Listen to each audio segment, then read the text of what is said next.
My name's Amanda Harrington, and I'm one of the spinal cord attendings, and we are going through the spinal cord lecture series.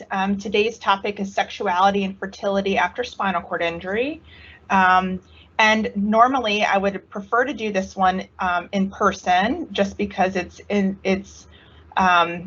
we sometimes will do role playing, but I couldn't figure out how to do that via Zoom. So we'll kind of go through it. I may or may not ask you guys questions depending on if I think you're paying attention. I know Austin is on. I can see your face.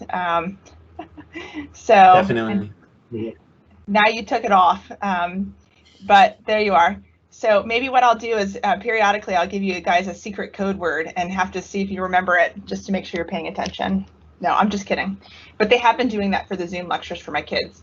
But let's talk a little bit about this. So for the objectives, basically, we want to talk about general concepts related to spinal cord injury sexuality, review briefly the physiology of the male and female sexual response, understanding that they're different, talk about erectile dysfunction after SCI and potential treatments, and then fertility options, and finally pregnancy and labor in women with SCI. And so why are we talking about this? Well, interestingly, newly injured patients with spinal cord injury often have questions about sex or sexual function, sexual identity. And as humans, sexual expression is an important component of our identity. Even though many times it's considered to be a taboo topic, it's something extremely important for us as physicians to include in our discussions and treatments of our patients. And when we're having these discussions, we need to provide accurate information as well as emotional support for our patients. So that's why we're very open about talking about sexuality with our patients with spinal cord injury. And so if you think about someone out with a new spinal cord injury, there's a number of problems that may be going on. One is sexual driver interest, and that may be related to all the acute stress with an acute injury, perhaps feeling that they need to focus on their basic rehabilitation, bowel bladder control in the beginning. But there also can be a component of self-esteem or body image issues after a spinal cord injury. And that's an important component of the psychology piece, is to really tease out, is there sexual driver interest and what might be contributing to that. Obviously, whether or not they can or cannot achieve sexual arousal and orgasm, what is their actual sexual ability and function? That is a huge piece of what you're going to explore as a clinician. And for some that may be in younger years or still childbearing age, they may have concerns related to fertility, and we need to talk to them about that if that's a concern to them. When we think about the medical consequences of spinal cord injury, we know that bowel and bladder function can affect sexuality. Clearly depression, or in men, low testosterone can affect their sexual ability and function. So as physicians, we're thinking through those pieces in addition to the psychological piece. And then partnership issues. So, some people are married at the time of their spinal cord injury, others become married after their spinal cord injury. People may have concerns whether their partner will stay, or if they did not have a partner before their injury, if it's going to become more difficult for them to find a partner post-injury. So those are some of the concerns that patients with spinal cord injury often will acknowledge. So all these things together can create a big topic for us to discuss with our patients. And so when we're talking to our patients about sexuality, one of the big things is that we have to maintain professionalism and also acknowledge what you may or may not know. And so obviously one of our goals is to increase your medical knowledge on the area through this talk. But if you feel like you don't know the right answer, then referring to someone who does. And if patients are being flirtatious or vulgar or inappropriate, it's completely fine to say, we need to table this discussion until we can have a more appropriate discussion, or at least provide some feedback to them that in order to talk about sexuality, we need to do it appropriately. But at the same time, we have to tailor the discussions to that individual, keeping in mind that they're pre-injury sexual state and not making assumptions. And so I think some of the assumptions that I've seen is that people often will assume that, you know, everyone's having sex, but that may not be true. We may have people who have never had a sexual experience before their spinal cord injury. And there may be people who haven't had sexual relationships in many years. We also don't want to make assumptions about people's sexual orientation or their gender identity. I think we just want to ask open questions to figure out who that person is in the context of their sexuality in order to provide them with the appropriate information. And with that, obviously, we want to keep our biases and our opinions, you know, out of the picture, and consider when the patient's ready to discuss sexuality. And so the question is, you know, when is it appropriate? And when we look at the PBA guidelines, it's definitely recommended that sexuality is addressed within the rehabilitation program, either formally with education sessions or informally as part of the initial interview or at some point throughout the course. And oftentimes we would recommend just opening the door by, you know, acknowledging that sexuality is something that they might want to talk about in the future, and that it will be addressed if and when they're ready, and that it can be alone or with their partner. And so it's very different based on each individual patient. Some people will say that is not something that's I'm worried about right now. I'd rather wait and talk about it down the road. But you have other people who, you know, on your initial H&P, they're saying, hey, doc, am I going to be able to have sex again? Am I going to be able to have children? And so I think just asking the patient if it's important to them and at what point they want to address it is very helpful when you're kind of planning your approach to sexuality discussion with each patient. According to the PBA guidelines, we should allow patient and partners to explore sexuality in the hospital room if they desire. And so this rarely happens, but it certainly has, and we have to figure out the most appropriate way to facilitate that if they'd like to evaluate their sexuality in the hospital setting.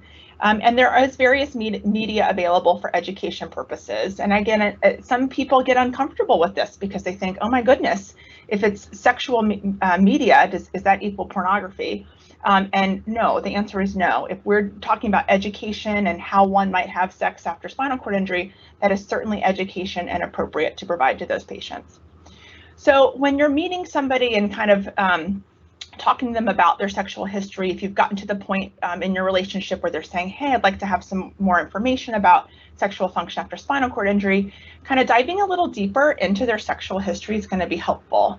And so did they have a partner? Were they sexually active? And then was there any history of rape, abuse, domestic violence, or sexual dysfunction? Because the pre-injury state will definitely play a role in their post-injury sexual function. And just like, you know, asking people, you know, you're not going to yell across the gym, hey, did you have a bowel movement last night? You know, you're going to be having this conversation in the privacy of their room, and certainly not in front of others unless they want you to. And that would include the partners, because some people would prefer to have a conversation about their sexual function alone with the physician before involving the partners. Other people say, let's talk about it, you know, hey, my significant other's here, let's have this conversation now. And we want to use language the patient can understand. You know, most of us are used to saying words like ejaculation, but some people unfortunately don't know what that is. So you have to kind of explore their understanding of regular sexual function before you can have kind of an educated discussion with them. And then other things when you're thinking from a history perspective is thinking about medications that they might be on that might be inhibiting their sexual response. And so many of our patients, especially early on, are on opiates or antidepressants, you know, antihypertensives, anticholinergics. All of these things can potentially affect their sexual response.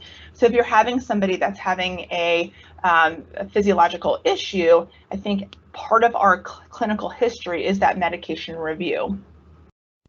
Also figuring out whether they're having depression and if they're having, high levels of anxiety, which can affect their sexuality, and evaluating their partner's depression, the partner's fatigue.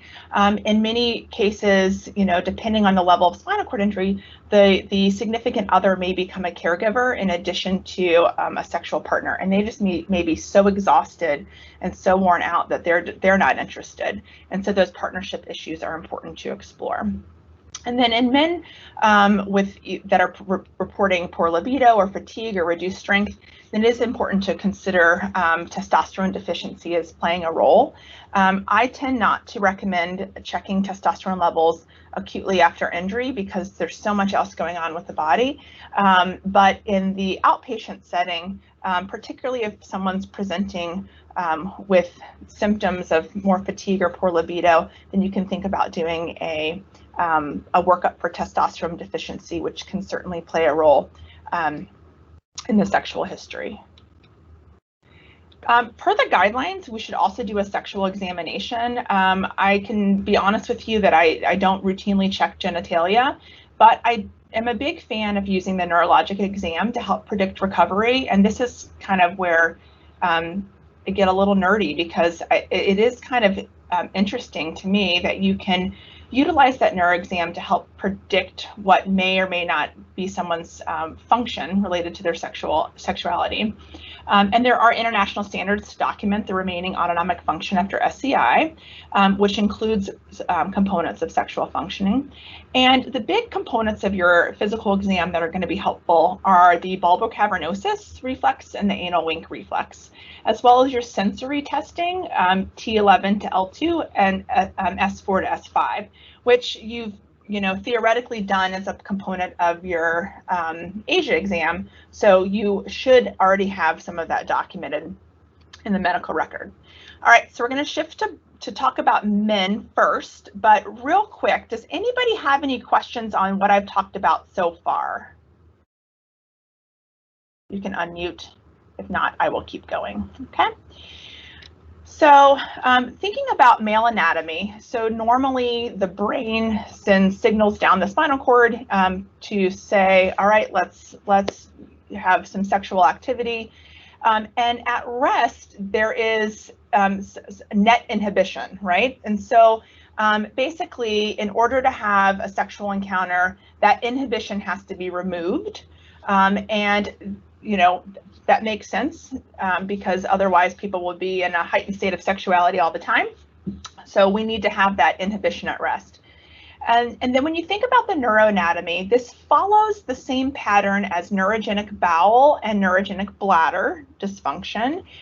When we think about both the parasympathetic and sympathetic input, and if you remember back to lower level anatomy, the parasympathetic input is the point or the erection, and that's facilitated by the pelvic nerve through that S234 reflex arc. And the same way that I recommend using the mnemonic that parasympathetics make you poo through the pelvic, parasympathetics make you pee through the pelvic, parasympathetics make you point through the pelvic. That's how you're going to remember pelvic nerve is that parasympathetic input with neurogenic bowel, bladder, and sexual function. The sympathetic input is coming from the hypogastric and lumbar sympathetic chains, kind of low thoracic, upper lumbar. And the sympathetic component is really what's facilitating the ejaculation. So that old mnemonic of point and shoot. So the sympathetics help to store both urine and stool when we're thinking about neurogenic bowel. And in this case, they're helping with that kind of shoot mnemonic. And then in regards to the sensory afferents, that the sensation is traveling in the male anatomy through the dorsal nerve of the penis via the pudendal nerve, which is S1 through 3. And normally with the male sexual response, the erection or arousal is parasympathetically mediated, and that stimulus could be physical and or psychogenic. So not only the physical touch, but also, thinking the good thoughts or seeing something, that your body perceives as sexy. And so we know that the nitric oxide causes vasodilation of the erectile tissue, and this becomes important when we think about treatments and the use of PDE5 inhibitors, which we're going to talk about in a minute. The ejaculation is the sympathetically mediated component, which coordinates the emission and the bladder neck closure. And then in order to reach orgasm, you must cross orgasmic threshold, and that threshold may increase if someone has low testosterone, if they're on an SSRI, or separately related to having a spinal cord injury. That orgasmic threshold is often elevated. And so when we think about the two different types of erections, again, we're thinking about men right now, but keep in mind that the erection in a man is equivalent to vaginal lubrication in women. And so a psychogenic arousal is sympathetically mediated in conjunction with the parasympathetics, and your ability to have a psychogenic erection can actually be predicted by the ability of someone to perceive light touch and pinprick in the T11 to L2 dermatome. So this is where your physical exam can help with predicting function. And remember that psychogenic erection, that's the where you're thinking about something sexy, or you see something sexy, or you smell a nice fragrance and it makes you think, and that psychogenic effect results in arousal. Compare that to the reflex arousal, which is more parasympathetic mediated, and the ability for someone to have a reflex erection can be determined by the presence of bulbocavernosus reflex or by intact sensation S4 to S5. And with reflex erections, this is where actual physical touch in the genitalia can result in arousal. And again, erection in men, vaginal lubrication in women. And so some people can have both psychogenic erections, some people can have reflex erections, some people can have both. The one thing to remember about reflex erections is that it can occur with non-sexual stimulation. So I can't tell you the number of young men who have been on a straight cath program right when they first come to rehab, and then they start to get an erection anytime someone goes to catheterize them, and that can be super distressing. So we have to normalize these reflex erections to patients. So after spinal cord injury, if you want to separate out the types of erectile dysfunction, typically we can lump them into upper motor neuron lesions and lower motor neuron lesions, the same way we would kind of lump upper motor neuron dysfunction for neurogenic bowel and bladder. And with upper motor neuron lesions, these are typically patients with injuries T10 and above. And the good news is that the majority of these patients can get reflex erections. It's not as common to be able to get psychogenic erections. Obviously, anybody with an incomplete injury is going to have a better chance of getting a reflex erection. For most of these patients that are able to get a reflex erection, it just may not be strong enough for them to have traditional intercourse. So in that case, oftentimes we have to augment with medications. With lower motor neuron injuries, obviously it's going to vary based on completeness. Less chance to have both reflexic and psychogenic erections. And I want to show you this table, which is basically taken from the Paralyzed Veterans of America Sexuality Guidelines.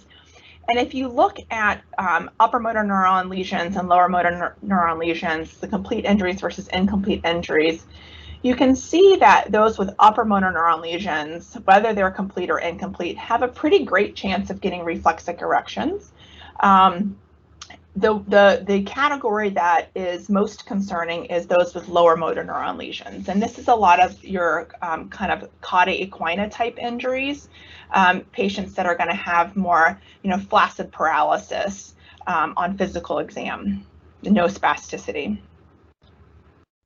So just a couple brief comments about orgasm is there's not a lot of great data out there, but variable reports of 40 to 50% of people with SCI being able to achieve orgasm. And those that can achieve orgasm say it takes longer and may be different than previously. And this goes back to the orgasmic threshold may be elevated, just like those with on SSRIs or with low testosterone. And so this orgasm may be generated from direct genital stimulation, which is kind of reflexic, or by non-genital stimulation, which is more central in origin. And those that can perceive orgasm, the theory is that it's related to intact autonomic descending pathways.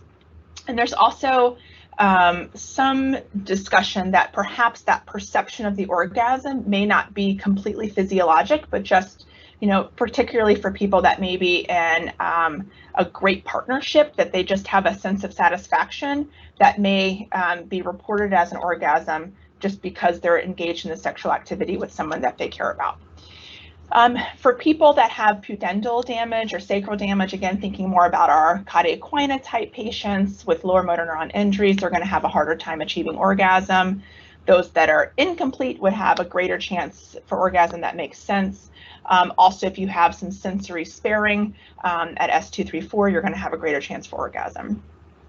And it's unlikely that those with complete injuries, if there's no sensation S4-5, if they don't have bulbar cavernosus, are going to be able to achieve a physiologic orgasm. But again, trust me on this, it doesn't matter necessarily.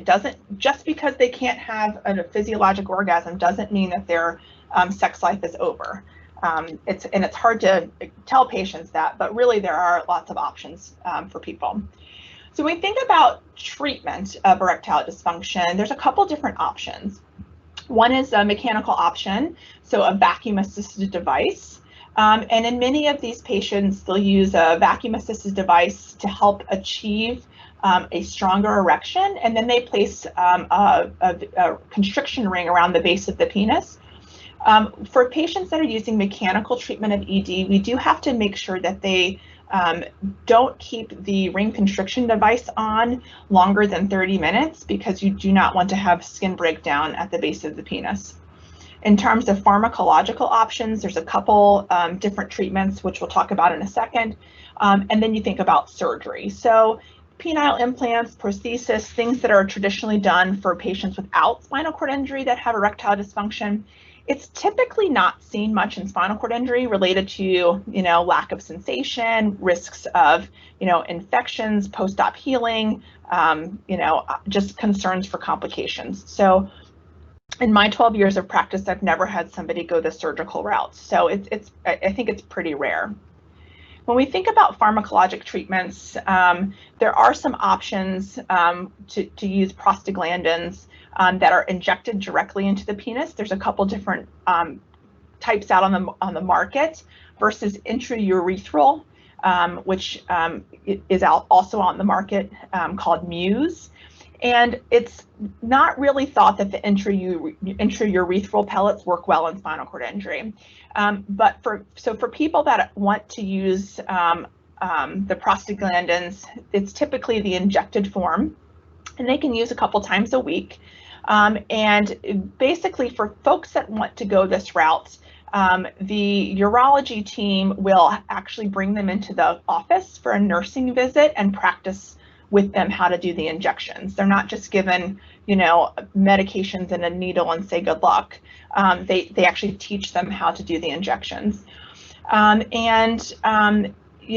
think the idea of putting a needle into the penis can be somewhat distressing for men, but if they have no sensation and this is going to accomplish their sexuality goals, many find that it is something that they're willing to try and can find it to be fairly effective. Okay. PDE5 inhibitors, there's a number of them out on the market, are typically first-line treatment. And you have to be, in most cases, able to get an erection in order to augment that with the PDE5 inhibitor. So somebody who's not able to get any erection at all in these kind of lower motor neuron lesions, it's probably not going to be effective. But for patients who are able to get reflexic erections and they just say, gosh, it's just not strong enough to engage in my traditional intercourse that I'm used to, this is a great option for them. And the big thing is having to watch out for complications. Some people do report vision changes or headaches or hypotension. And so I don't prescribe PDE5 inhibitors for patients that are using PRN nitrates. If they have autonomic dysreflexia and they're using nitro-paste, we say you can't do that at the same time you're taking a PDE5 inhibitor, or if they're on alpha blockers, you just want to watch out for that hypotension. Now, typically they're not covered by insurance, but I don't know if Patrick's on, but Patrick would speak up here and say, but GoodRx now, because it is true that GoodRx often has a lot of coupons, and so patients are having a little bit more access to these medications that are not covered by a lot of the insurance plans, which is kind of frustrating, because even if you write that the medication is for neurogenic erectile dysfunction, it's often not covered by insurance. But the GoodRx system is a way for patients to actually get some access to medications without having to order them, across the border. All right, so I'm going to switch gears for a second, but real quick, I just wanted to pause and see if anybody has any questions. Okay. So I mentioned before that orgasm is not the end of the world if somebody can't have orgasm. So then the question is, if you're not able to get an erection, if you're not able to have an ejaculation, how do you have an enjoyable sex life? And so we have to remind people that sexual function is also about intimacy and being with someone that you care about, and that you, can be creative, especially, if it's a life partner that you're trying to maintain your relationship with.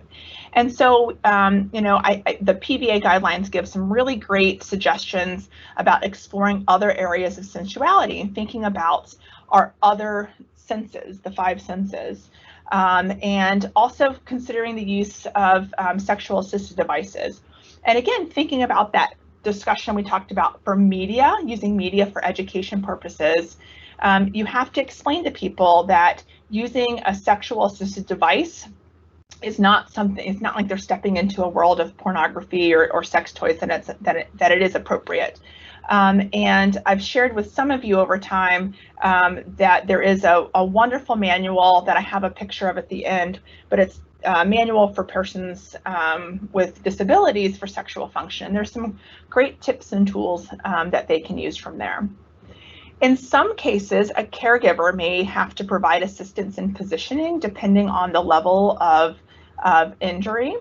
Therapists sometimes can teach positioning.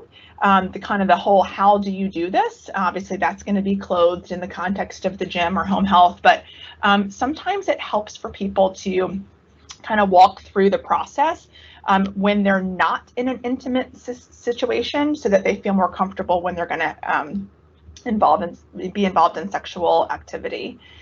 We recommend that people are cleared of spinal precautions before they start having robust sexual activity, trialing different positions, and think about options for where they can have sex. So a lot of times people will go home with a hospital bed.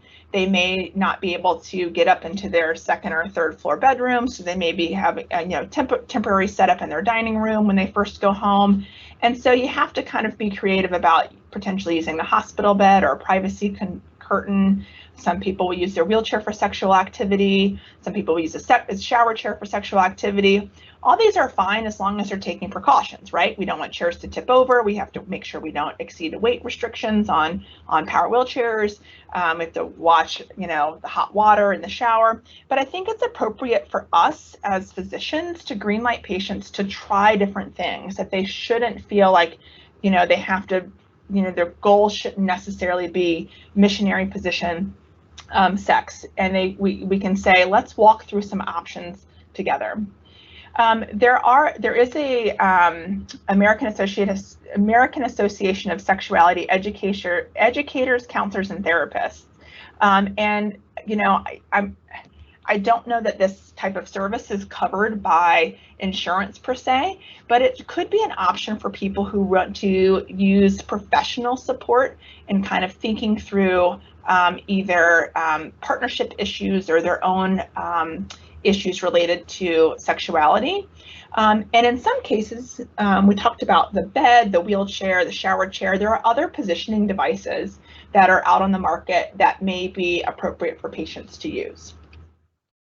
We do have to provide a lot of cautions, and that's one of the things that we can do when we're providing education to couples about sexual function after spinal cord injury. So one is skin breakdown. If somebody has an existing ulcer, we need to be careful about this. This actually came up a couple months ago on the spinal cord injury unit. We had a patient that had a ischial wound who got great pressure relief when reclined, but the significant other came in and was basically sitting on him in a 90-degree position so they could have a little bit of, kissing sessions. But we had to say, listen, this is not good for your current ulcer because you're putting weight directly on that wound. And so we want to encourage them to inspect their skin after sexual activity. They should be doing daily skin checks anyway, but certainly we have to worry about friction. We recommend water-soluble lubricants. I already mentioned the ring constriction devices. We don't want to keep those on. That's not a good idea for a long period of time. Autonomic dysreflexia is pretty common for patients that get autonomic dysreflexia. They may have it during sexual activity. And so if they're starting to get classic signs of, severe headache, pounding headache, and they're thinking, gosh, I'm getting dysreflexic, they may have to cease sexual activity until their blood pressure gets better. And for people that have this a lot, they may benefit from prophylactically treating the autonomic dysreflexia prior to their sexual encounter. But again, we don't want to use nitro paste in the setting of PDE5 inhibitors. So thinking through their medications and talking with them about options is important.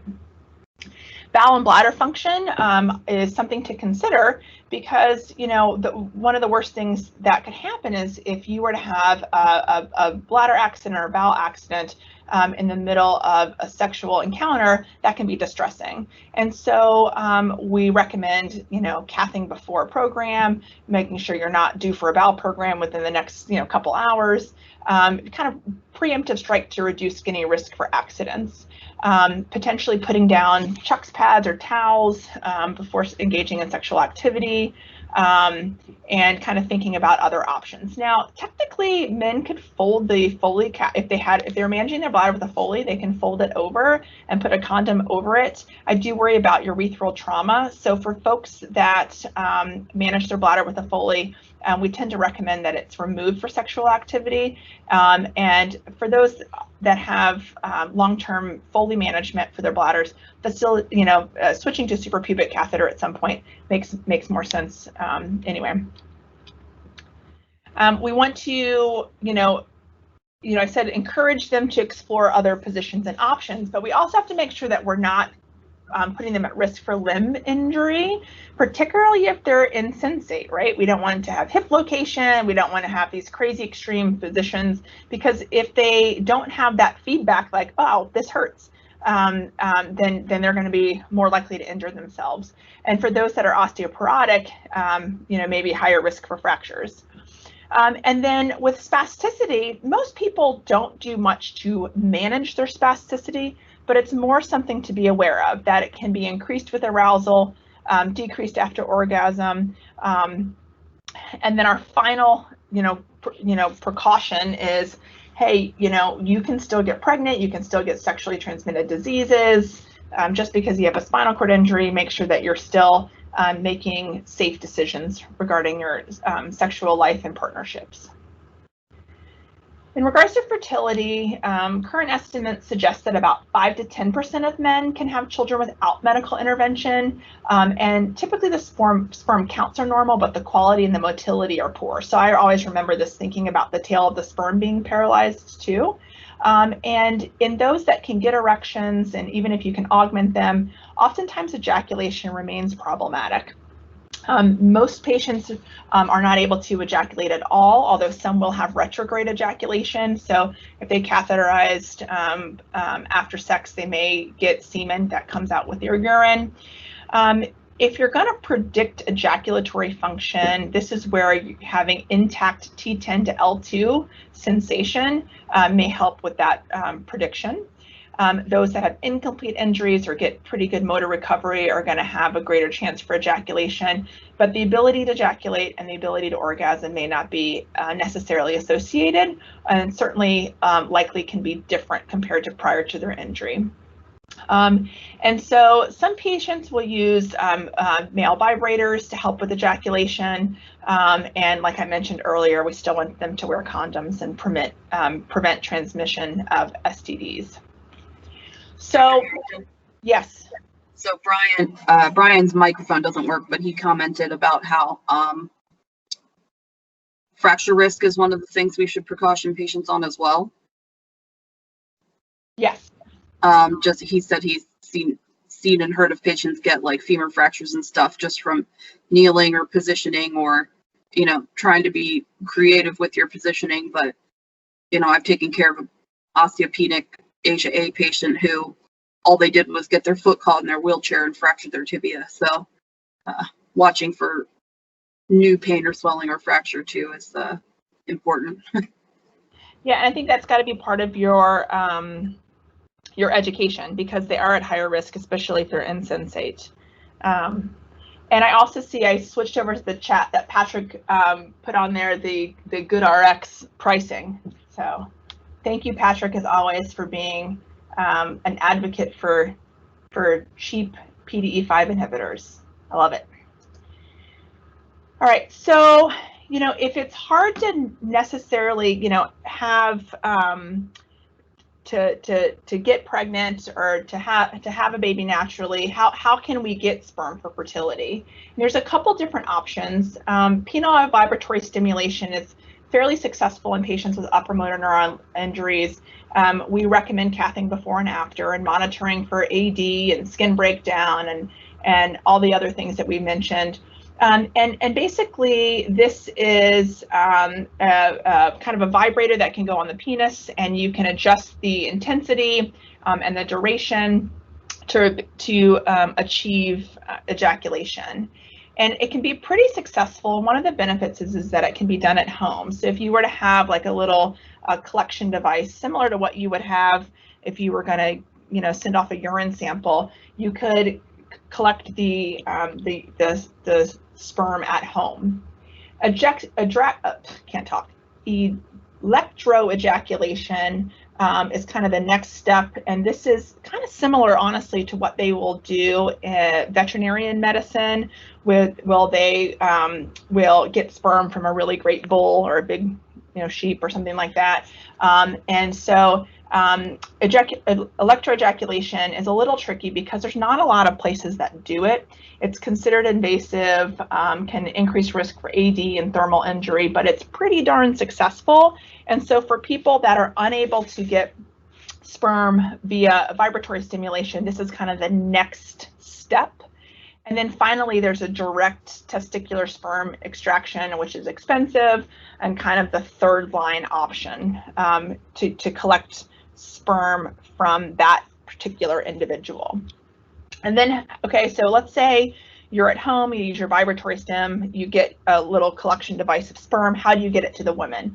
Well, so obviously you can go the route of, reproductive technology and working through how to do this in Petri dish.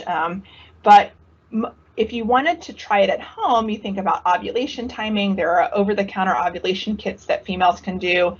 They can potentially take fertility drugs if needed. But at home, people can do the intravaginal insemination, which is basically what we call the turkey baster approach, where if you can collect the sperm at home, you can basically then suck it out of that little container and then apply it vaginally. And if the woman is monitoring ovulation cycles, then it can potentially be successful. It used to be that this was quoted at only about a 10% success rate, but now they're saying upwards of 40 to 50% success rate.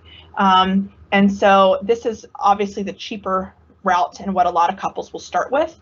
If that's not successful, then the next step is direct intrauterine insemination, which is performed by the physician in the office, like in the OBGYN kind of fertility clinics. And that's thought to be a little bit better success rate. And then obviously we've got in vitro fertilization and other options where you're going through the process of harvesting eggs and fertilizing in the lab, and then reimplantation. And those are more expensive processes, so most people will start with some of the cheaper options first. All right, before we switch over to ladies, does anybody have any questions or comments? Okay, well, let's talk about the women. So female anatomy and physiology is pretty much the same as the men. The only difference is that women have uteruses, or uteri, I'm not sure what the plural is, which comes into play when you're thinking about level of injury and a pregnant female and whether they can or cannot feel contractions. But the uterine sympathetic efferents, similar to the bowel and bladder systems, it's still low thoracic, upper lumbar. Parasympathetic efferents, S234 through the pelvic nerves, and that sensory afferent travels along with the sympathetic pathways. So a female's ability to perceive genital stimulation, that would be controlled via sensory afferents traveling with the pudendal nerve, S234. And the reflex excitation phase, which is, again, the female equivalent of a male erection, can be predicted by intact S234. And intact pinprick and light touch, T11 to L2, correlates with the psychogenic female lubrication. So the prediction of whether a female will have psychogenic or reflex excitation follows the same physical exam pattern with a male. But it's less concerning because essentially, regardless of whether a female can get psychogenic lubrication or reflexic lubrication, if they're not able to do it, they can just augment it with over-the-counter products. There's very little change in the menstrual cycle after a short period of amenorrhea, typically 6 to 12 months. But then once they start having typical cycles again, they may find that there's some differences in their PMS symptoms if they had any. Some people may have increased spasticity when they're on their menstrual periods. They may have autonomic dysreflexia when menstruating. So you have to keep that in mind of women with childbearing age. And we also recommend that they continue their routine OB/GYN exams. Accessibility is always one of the big concerns. If you think about a traditional OB/GYN exam table where it's got, you got to climb up, put your feet in the stirrups. So most of our patients go to the Centers with Women's with Disabilities Clinic at McGee, which is completely accessible for our patients. I'm going to skip this part because I already mentioned it about the different types of vaginal lubrication and how you can augment that if needed. The studies for women suggest that about 50% suggest they can achieve orgasm post-injury, and even women with complete injuries have reported orgasm. And this is partly what I talked about early on, is that whether or not this is a physiologic orgasm versus just a sense of satisfaction, it's hard to tell. Marcus Sipsky has done a lot of research in this area, but it's just the numbers. Looking at sexuality in females after spinal cord injury, the numbers are a lot lower compared to the male studies. And the fertility doesn't change, so women can still get pregnant. They still need to make sure that they are being careful. And so birth control is going to be important. But it's tricky because it's like, what options do you use? So oral contraceptives might increase the risk for DVT, depo shots. Hey, great, that works for a lot of women without spinal cord injuries, but it can contribute to osteoporosis. People suggest that perhaps IUDs are not a great option if people can't feel, if they're having problems. And so, condoms is an option. I'm not sure if you are aware, but there is a specialty clinic in OB/GYN here, separate from the Women's with Disabilities Clinic, that specializes in higher risk or more complicated family planning. So we will often refer our women that are sexually active to that clinic for additional support and to think about options for birth control. In regards to pregnancy risk, being pregnant kind of makes you feel yucky all over sometimes, and it can be magnified when you have a spinal cord injury. So higher risk for urinary tract infections and pressure ulcers and AD. We worry about, pregnancy being a prothrombotic state. So they may have a higher risk for DVT. For those that do get a DVT, Lovenox is okay in pregnancy. In many cases, spasticity worsens, and one of the problems is you have to think about what medications somebody might be on and what effects those medications may have on the baby. And for many people, they try and wean off a lot of their medications if possible, but it's hard to do if you're on a high dose of baclofen and your spasticity is getting worse. So it is a complicated discussion about how to manage some of these comorbidities during pregnancy. As the uterus grows, it displaces the diaphragm superiorly and can affect pulmonary function. Also, they may not fit in their regular wheelchair and may require a loaner wheelchair. Constipation is a common issue with pregnancy, and so bowel programs, bladder programs, all that can be thrown off. And people who are previously independent with bowel and bladder care may have more difficulty doing it on their own as the size of their stomach grows. They may not be able to actually access and feel or reach to do their bowel or bladder programs. They may need some additional assistance with that, and potentially even their transfers depending on their size and how their belly's grown. With delivery, with the uterine innervation, people with women with lesions above T10 may not feel the contractions, so they have to just be managed expectantly. Sometimes we can be helpful with the OBGYNs in talking about patients that have a history of autonomic dysreflexia and how that should be distinguished from preeclampsia, because blood pressure goes up in both. Giving them epidurals recommended, but you would still recommend a vaginal delivery if possible, just because increased risks, from healing and having surgery related to a C-section. And the data, although it's limited, does suggest that breastfeeding is lower in women with spinal cord injury. And some of the theories are that it's related to potentially issues with positioning and potentially decreased nipple sensation, affecting milk letdown, especially if their injury is higher than T4. And so I think the last thing I wanted to show you is just some good resources. I mentioned earlier, and I know I've shown some of you guys that Pleasure-Able, so you get it, play on words, pleasurable, Pleasure-Able, manual for persons with disabilities. I have this in PDF format, so if anybody wants me to email it to them, I'm happy to do that. And then the Paralyzed Veterans of America guidelines on sexuality and reproductive health in adults with spinal cord injury.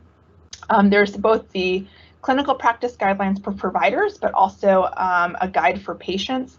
For some reason, the patient guide is not currently active on the PVA website, but I have a copy of that in PDF if you ever come across a patient who might benefit from that. And I think that's it. So